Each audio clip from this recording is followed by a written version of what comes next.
भरतपुर से खबर है, जहां घाटमिका प्रकरण में पुलिस को अहम सबूत हाथ लगे हैं। एफएसएल की फॉरेंसिक की डीएनए रिपोर्ट के बाद में पुष्टि हुई है कि बोलेरो गाड़ी में जलाकर की गई थी जुनैद और नासिर की हत्या। और साथ ही साथ आईजी गौरव श्रीवास्तव ने बताया है कि जिस स्कॉर्पियो गाड़ी को बरामद किया गया है उसमें ब्लड के निशान मिले थे, जिनका डीएनए टेस्ट कराया गया तो वह जुनैद और नासिर के ही थे। और ये बड़ी अपडेट इस पूरे प्रकरण में सामने आई है।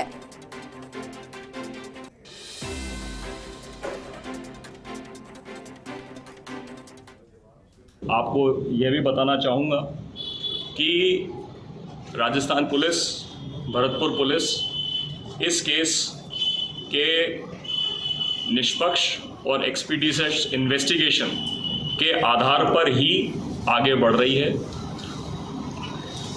इस केस में जो एक मेजर डेवलपमेंट हुआ है, जो हमारे अब तक के प्रयासों को और आगे ले जाएगा और मजबूती देगा।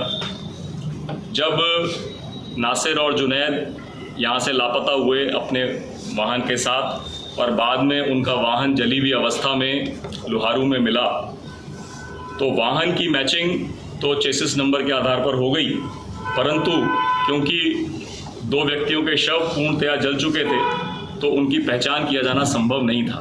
और कई लोगों ने यह प्रश्न उठाया कि यह कैसे कहा जा सकता है कि ये उन्हीं व्यक्तियों के शव हैं।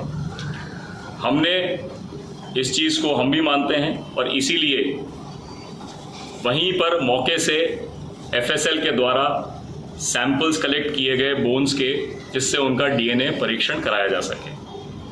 अनुसंधान के दौरान हमें उस स्कॉर्पियो व्हीकल की पहचान हुई जिस स्कॉर्पियो व्हीकल में इन दोनों के साथ मारपीट करके इन्हें यहाँ से ले जाया गया था। वो स्कॉर्पियो हमने सफलतापूर्वक जींद में एक गौशाला से रिकवर करी। और इस खबर पर अधिक जानकारी के लिए हमारे साथ हमारे सहयोगी रवि कटारा भरतपुर से फोन लाइन पे जुड़ चुके हैं। रवि, घाटमिका प्रकरण में कुछ अहम सबूत लगे हैं पुलिस को हाथ में, ऐसे में क्या कुछ अपडेट?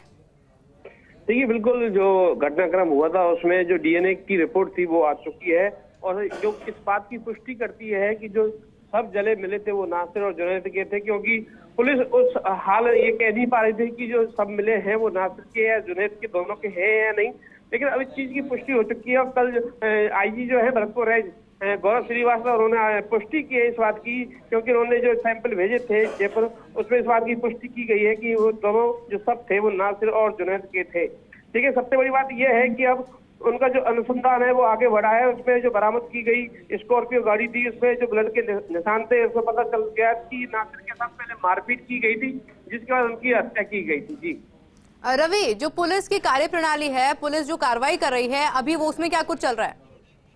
देखिए, पुलिस ने 8 आरोपियों को, जब एडीजी क्राइम दिनेश एमएन जब भरतपुर आए थे तो उन्होंने 8 आरोपियों की सूची जारी की गई थी।